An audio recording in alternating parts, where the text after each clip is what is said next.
Hi there, and welcome to the first week of Postmodernism and the Bible. What I want to do in this video is to lay a foundation for everything that's going to come afterwards. I want to introduce you to one key concept that's going to underpin everything that Derrida and Foucault say that we look at in this course, and that's going to set up our conversation between Derrida and Foucault on the one side and the Bible on the other side. It's not the only thing that we could say about all this, but I think it is the most important jigsaw piece to have in place before we start thinking about postmodern philosophy and the Bible. It is this. It's the idea of the death of God. I'm sure you've heard of it before. It's a term that's thrown around a lot in society. We're going to look at it in relation to the 19th century German philosopher Friedrich Nietzsche. He's not the first person to talk about the death of God. In fact, Luther mentions the term in one of his hymns. God is dead, he says. And it's a big theme in the philosophy of Hegel as well.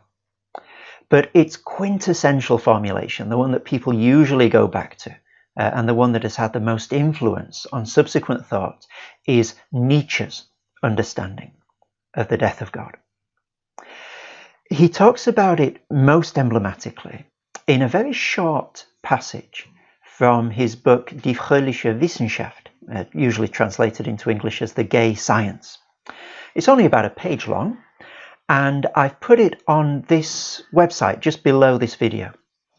I'm going to be talking about it in some detail. So if you haven't read it yet, what I suggest you do is pause the video now, give it a read. As I say, it's only about a page long, and then we'll pick up again when you've read it, and we'll think about this short passage on the death of God together. Great. Now that you've read the parable of the madman, let's begin thinking together about what it means. The first thing to note is the audience to whom the madman is speaking. Now, Nietzsche's madman is not addressing a bunch of Christians, is he? He's actually addressing a group of unbelievers. And that's the first intrigue, the first complication in this little parable. He's telling people who don't believe in God that God is dead, and they seem incredulous. So the question that raises, and one of the questions I want you to think about, is what's the significance of this audience? Why do people who don't believe in God anyway need to be told that he's dead? And in many ways, that is the key to the whole parable. If you can answer that question, you know what Nietzsche is getting at, and you know where this course is beginning in relation to postmodern thought as well. The second thing to notice in the parable is the problem that this madman seems to have. Why is he so agitated? What is up with him? Well, look at this quotation here. He says, "Do we hear nothing yet of the noise of the grave diggers who are burying God? Do we smell nothing yet of the divine decomposition?"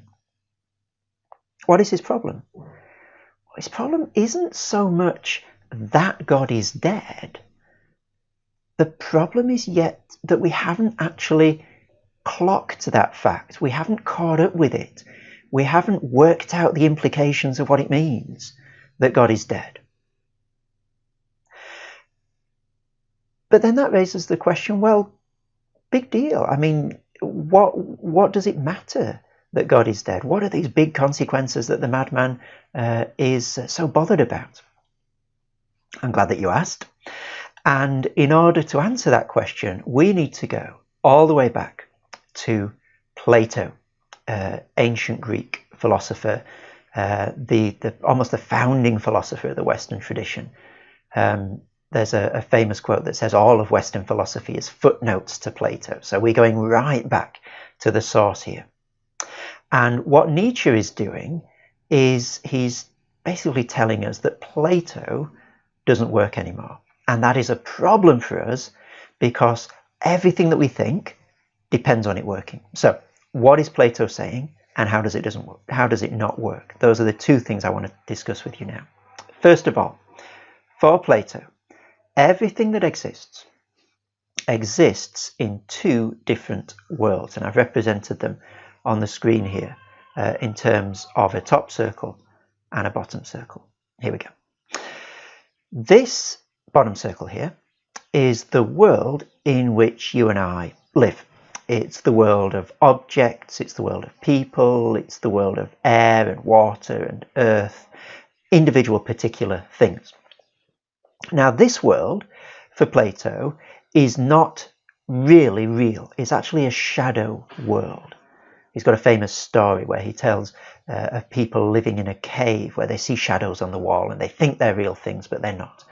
That, my friends, is a picture from Plato of our life.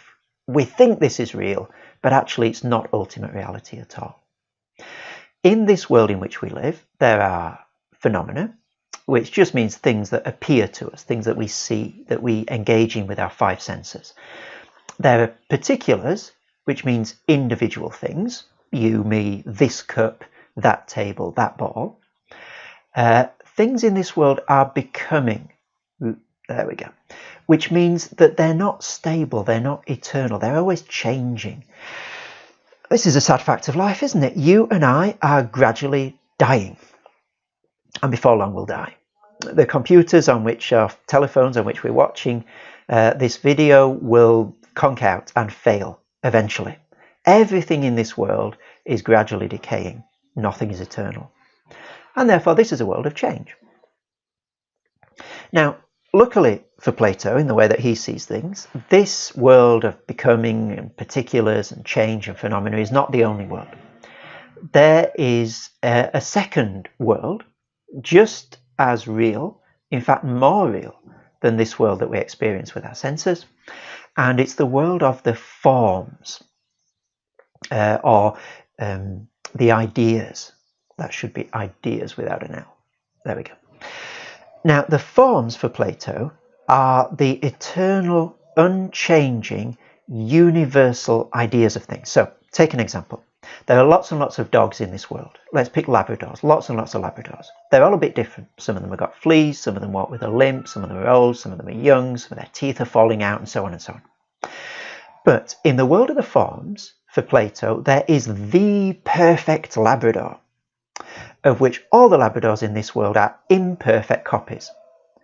And the reason that they're all Labradors and not just weird random objects is that for Plato they all participate in this universal idea. Same for human beings. For Plato, you are a human and I am a human because we both participate in the eternal perfect form or idea of the human being, which really exists in this world of the forms. Now, the downside to all this is that these perfect ideas get messed up when they come into this world. They pass through what Plato calls chora. So you never get perfect dogs or perfect human beings or perfect tables in this world, because they're always corrupted before they get to this world. Okay, so that's Plato. Now, what is Nietzsche saying? Nietzsche is saying that the top circle, the world of the perfect ideal forms, universals, just isn't there, doesn't exist. It's what most people think today, isn't it? You very rarely meet a Platonist, at least a sort of card-carrying, paid-up Platonist today. There's no what Nietzsche calls suprasensory. There's nothing beyond what we can sense, touch, feel, taste, see, hear. The only world that exists for Nietzsche is this world of phenomena and particulars and becoming and change. Now, why is that such a big deal? Why do we need Plato's world? Well, the answer to that is that in Plato's top circle, it's not just forms or ideas of dogs and people. There are things like the form of truth for Plato, and goodness, and beauty. And just like if you take the idea of a dog away, all you've got is just random objects in the world that you can't group together under the idea of dog. if you take the idea of truth away, or the idea of beauty, or the idea of goodness, then there's nothing beyond individual particular things that enables you to say this thing is good, or this thing is true, or this thing is beautiful anymore. But the whole way that we think, and this is the real problem, our whole judicial system, our personal relationships, and our sense of justice, and on and on and on, they rely on these universals. They rely on these ideas. We rely on being able to say that thing that you did was bad. That it belongs to this universal category of things that are bad or things that are evil.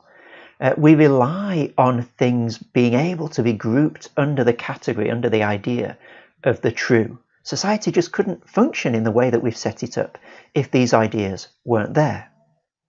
And that is why, for Nietzsche's madman, we have a huge problem with the death of God. So then for Nietzsche, everything that's in the top circle has gone. We don't have a right to it anymore. We're cheating if we use ideas from the top circle now. And his way of summing up everything in the top circle, in the madman parable, is God.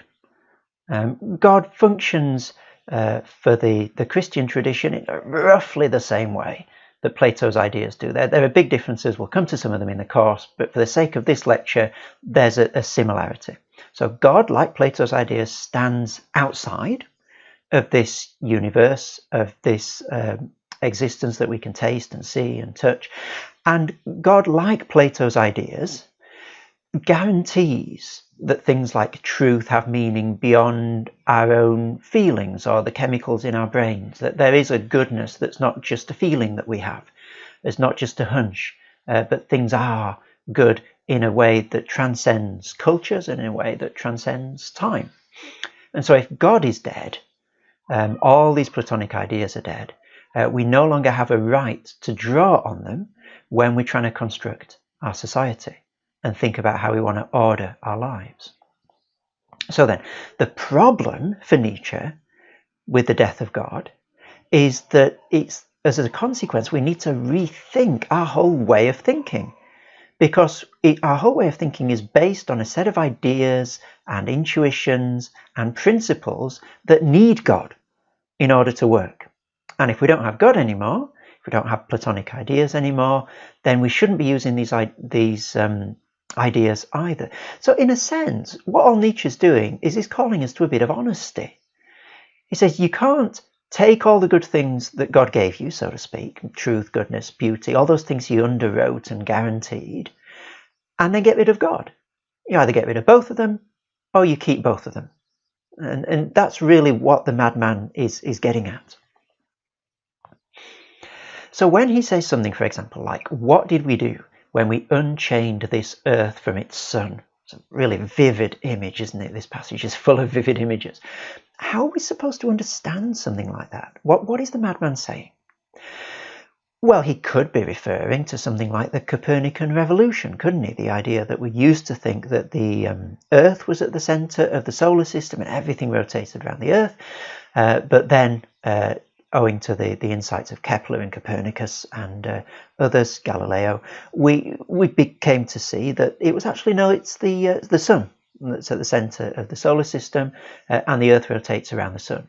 It could mean something like that, but I think he's actually going for something a lot deeper. In the Western tradition, right back to Plato, there's a correspondence between light, imagery of light in general, and the sun in particular, on the one hand, and truth and knowledge on the other hand. We can see it in Plato's story of the cave that I mentioned briefly earlier, when the person gets free from their chains and leaves the shadow existence of unreality, goes out into the open. They're blinded by the sun. They're blinded by a vision of truth, ultimate truth. And we can also see it, can't we, in terms like the Enlightenment, identifying truth and knowledge and reason with light. So when Nietzsche's madman then is saying we unchained the earth from its sun, he's saying we've lost these references, these transcendent, transcultural, transtemporal ideas like truth, like knowledge. We can't rely on them anymore. We can't assume them anymore. And in that sense, it's a little bit like that famous moment that comes in almost every Roadrunner cartoon. You'll know the moment I mean. Wile E. Coyote is chasing Roadrunner, and Roadrunner stops at the end of a huge precipice, and Wile E. Coyote travels over the edge. And there's a moment when he's still running with nothing under him, just thin air. And then he realizes that there's nothing under him. He looks at us, and then he plummets to his demise down in the canyon below. Now, what Nietzsche is saying, more or less, is that the society of his age is at that moment where there's nothing underneath them anymore, but they haven't quite realized yet. They haven't started plummeting. That moment when Wile E. Coyote is just beginning to realize that there's no ground under him. That there's nothing like God or truth or goodness or beauty to rest our weight on anymore. That we're going to have to find a way to get by without those notions, and therefore going to have to radically rethink the way that we understand ourselves and the world and everything else. Now, it's also worth saying that the God who dies in the death of God is not every God. There are different gods that circulate in the Western tradition. And the God that Nietzsche is signalling the end of here is what tends to be called the God of the philosophers. It's a term introduced by the French thinker Blaise Pascal, and he uses it very dismissively. The God of the philosophers, for Pascal, is a God who really works like philosophical putty, filling in the gaps that we can't fill in with anything else in philosophy. So we can't really understand the relationship between the way that we think and the external world, between our thoughts and the external world. Oh, well, God describes that. God guarantees that there's a correspondence between the two. And we can't be sure of the foundation of our knowledge. Perhaps God's deceiving us. No, God couldn't possibly deceive us. It's that sort of God that fills in the gaps, that fills in the holes, a putty sort of God that's dying in Nietzsche's Death of God. If you're interested in what other sorts of God there are, and you're up for a bit of a challenging read, I talk about 3 different gods in the first 3 chapters of my book, Difficult Atheism. There's the God of the philosophers. There's what Pascal calls the God of Abraham, Isaac, and Jacob, the God with whom I have a relation, with whom I'm existentially related. And there's also a different sort of God, which is the God of the poets. And they've each got different trajectories in the Western tradition. They all work in different ways and sometimes independently of each other. But the God we're talking about here, primarily, is the God of the philosophers. And that is the God who Nietzsche's madman is declaring is now dead. One final point here. Nietzsche's madman doesn't mean that this God used to exist and now we have actually killed him. What he means is that we no longer find ourselves able to believe in this God. So when this God was alive, what it meant was that we rested the weight of our knowledge on him. And the fact that he's dead means we can no longer assume him. We can no longer start from the principle of God for justifying our knowledge and our ideas of goodness and truth and beauty and things like that.